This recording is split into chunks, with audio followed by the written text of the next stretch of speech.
এই মেয়েটি যাই টাচ করত তাই সোনা হয়ে যেত, কিন্তু তার মা আর নেনি এতে খুশি না হয়ে উল্টো তাকে বকা দিচ্ছিল, কারণ সে না বুঝে অ্যান্টিক পিসগুলো সোনা বানাচ্ছিল, যেগুলো সোনার চেয়েও অনেক দামি ছিল। মেয়েটি ছিল আসলে একজন এঞ্জেল। স্বর্গেও সে না বুঝে গাছপালা, ফলমূল, খাবার সহ সবকিছু সোনা বানিয়ে ফেলে, যার ফলে স্বর্গে খাওয়ার জিনিস আর কিছু বাকি ছিল না। তাই স্বর্গের রাজা রেগে গিয়ে তাকে পৃথিবীতে যাওয়ার অভিশাপ দিয়ে দেয়, আর এই অভিশাপ থেকে মুক্ত হওয়ারও উপায় বলে দেয়। আবার স্বর্গে ফিরতে হলে তাকে 10,000 মানুষকে উপকার করতে হবে, আর একটি ব্রেসলেট দিয়ে বলে যতবার সে একজন সত্যিকারের অভাবী মানুষকে উপকার করবে ততবার এই ব্রেসলেটের একটি মুখটা গায়েব হয়ে যাবে। পৃথিবীতে এসে রুবি ভাবে 10,000 মানুষকে উপকার করা কোনো ব্যাপারই না, আমি তো এটা একদিনেই করে ফেলবো, কারণ মানুষ অনেক লোভী প্রাণী। তাই সে কিছু পাথরকে সোনা বানিয়ে ফেলে। তারপর সে এক মহিলাকে থামিয়ে দিয়ে বলে, হে মরণশীল মহিলা, তোমার কি সোনার প্রয়োজন? আমার কাছে অনেক সোনা আছে। রুবির কথাবার্তা শুনে মহিলা তাকে পাগল ভেবে বলে, তুমি এখানে কি করছো? তোমার তো পাগলখানায় ভর্তি থাকার কথা। এটা বলে মহিলা চলে যায়। তারপর রুবি আরেকজন লোককে থামিয়ে একই কথা বলে। সেও রুবি মজা করছে ভেবে রেগে যায়, আর রুবিকে তার সময় নষ্ট করায় কথা শুনিয়ে চলে যায়। তাই রুবিও আশ্চর্য হয়, এই মানুষ আসলে অদ্ভুত একটা প্রাণী। তারা সারা জীবন ধন সম্পদের জন্য ঈশ্বরের কাছে কান্নাকাটি করে, আর যখন তাদের সাথে দেওয়া হয় তখন তারা এটা মর্মই বুঝে না। তারপর সে এক ভিখারি মহিলার পাশে গিয়ে বসে। তখন মহিলাটি রুবিকে একটি পাউরুটি খেতে দেয়। রুবির অনেক খিদা লেগেছিল,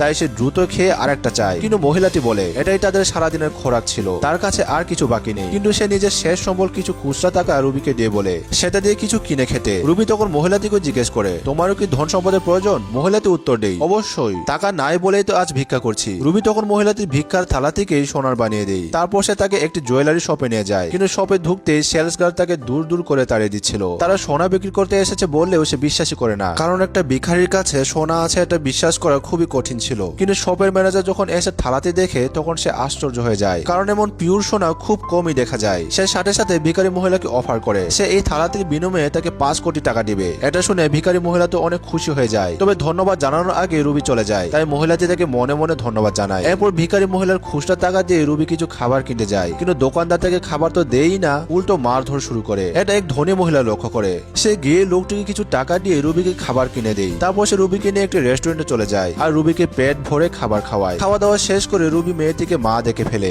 এতে মেয়েটি টাস্কি খেয়ে যায়, কারণ সে এখনো বিয়েই করেনি। রুবি তখন বলে মিশুর মমতা দেখে তাকে মা ডাকতে ইচ্ছে হয়েছিল, তবে মিশু যদি আপত্তি করে তাহলে সে আর ডাকবে না। কিন্তু মিশুও বলে তার এতে কোনো আপত্তি নেই। তখনই মিশুর কোম্পানির ম্যানেজার এসে জানায় তাদের কোম্পানি ব্যাংকরাপ্ট হতে চলেছে, আর যে খনি তারা কিনেছিল সেখানেও কিছু পাওয়া যায়নি। এটা শুনে মিশু খনির উদ্দেশ্যে রওনা দিতে লাগে, কিন্তু রুবিও তখন রিকোয়েস্ট করে তাকে এই জন্য সাথে নিয়ে যায়। খনিতে পৌঁছালে সুর শর্ট বাই থেকে অপমান করে শুরু করে। সে পরিবারের জন্য একটা লজ্জা আর দুর্ভাগ্যের প্রতি এমন সব কথা বলে থাকে। তাই সুকে খুশি করতে রুবি বলে, মা তুমি চিন্তা করো না, তোমার খনিতে সোনা আছে আমি ফিল করতে পারছি। কিন্তু কেউই তার কথা বিশ্বাস করে না। তাই রুবি নিজে গিয়ে একটা জায়গায় টাচ করে, তারপর সুকে সেই জায়গায় খোদাই করতে বলে। অনিচ্ছা সত্ত্বেও রুবির জোড়াজুড়িতে সু খোদাই করে, আর কিছুক্ষণ খুঁড়তেই সে সোনার দেখা পেয়ে যায়। এটা থেকে শর্ট বাই জ্যাকের মাথা খারাপ হয়ে যায়। কপাল পরে সুর ভাগ্য হঠাৎ কিভাবে চমকে গেল সে বুঝতে পারছিল না। এরপর সু রুবিকে নিজের বাসায় নিয়ে আসে। এটা দেখে বাড়ির কাজের লোক বলে, ম্যাডাম আমাদের কোম্পানির অবস্থা অনেক খারাপ, আর এর মধ্যে আপনি আবার একটা বাচ্চাকে নিয়ে আসছেন। কিন্তু মিশু বলে, সমস্যা নেই, একটা বাচ্চাকে খাওয়ানোর মতো সামর্থ্য আমার এখনো আছে। এরপর মিশু নিজে রুবির জন্য নুডলস বানিয়ে আনে। রুবি তো নিজের নুডলস খেয়ে সুর বাটির দিকেও তাকিয়েছিল, কারণ তার খিদা এখনো ভালো হয়নি। কিন্তু সে যেহেতু বুঝে গিয়েছিল তাদের অবস্থা এখন ভালো যাচ্ছে না, তাই আর বলার সাহস পায় না। তবে মাঝরাতে তার পছন্দের খিদা পেয়ে যায়, তাই সে উঠে চুপি চুপি কিচেনে খাবার খুঁজছিল।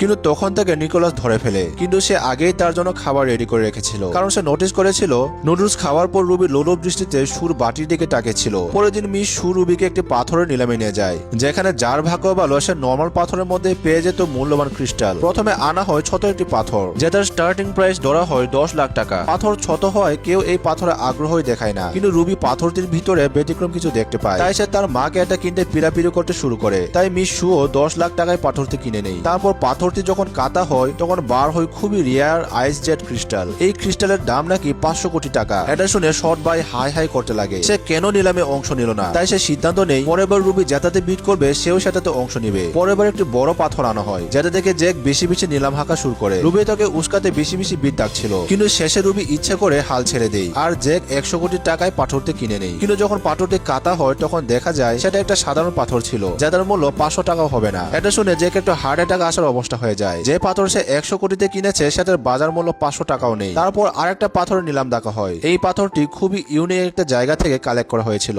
তাই এটার দাম শুরুই হয় 10 কোটি টাকা থেকে। তাই সবাই এই পাথর কিনতে উঠে পড়ে লাগে, কিন্তু শেষে আবার জ্যাক 150 কোটি টাকায় পাথরটি কিনে নেই। রুবিও দেখতে পেয়েছিল পাথরটি আসলে অনেক দামি পাথর। পাথর, তাই সে ছুঁয়ে দেখার বাহানায় পাথরটি সোনার বানিয়ে দেয়। তারপর পাথরটি যখন কাটা হয় তখন সোনা বের হয়, যা তার বাজার মূল্য ছিল মাত্র 10 কোটি। এবার জ্যাক পুরাই ধরাশায়ী হয়ে গিয়েছিল, কারণ সে 250 কোটি হারিয়ে ফেলেছিল। সবার শেষে আনা হয় রিয়ার এক পাথর, যেটা দেখতে রুবি বলে ওঠে, এই পাথরটা যে করে হোক কিনে ফেলো মা, কেননা এটার মতো অদ্ভুত পাথর আমি জীবনে আর কোনোদিন দেখি নাই। তাই মিস সুও ভয় পাচ্ছিল, কারণ তার সব সম্পত্তি মিলেও মাত্র 100 কোটি হবে। কিন্তু রুবি তাকে আশ্বাস দেয়, আমাদের বিশ্বাস রাখো মা, এই পাথর তোমার জীবন বদলে দিবে। মেয়ের কথায় বিশ্বাস করে মিস সু পাথরটি কিনে নেয়। আর যখন সেটা কাটা হয় তখন এক রেয়ার ক্রিস্টাল বার হয়, যেটার বাজার মূল্য 1000 কোটির বেশি। এটা শুনে জ্যাক ও তার মা আফসোস করতে শুরু করে, কেন আমরা ভিড় ধরলাম না। কিন্তু এত কিছু করার পরও রুবি দেখে যে তার মায়ের ভাগ্যের মুখটা তা এখনো হারিয়ে যায়নি। তাই সেও আশ্চর্য হয়ে যায়। সে মনে করে তার ব্রেসলেটটি হয়তো নষ্ট হয়ে গেছে, তাই সে আরেকজন লোককে সাহায্য করতে চলে যায়। আর রাস্তায় সে এক লোকের হাত ধরতেই তার ভাগ্য বদলে যায়। কিছুক্ষণ পরই তার কাছে কল আসে, তার ষষ্ঠ অ্যাপার্টমেন্টের দাম নাকি হঠাৎ আকাশ ছোঁয়া হয়ে গেছে,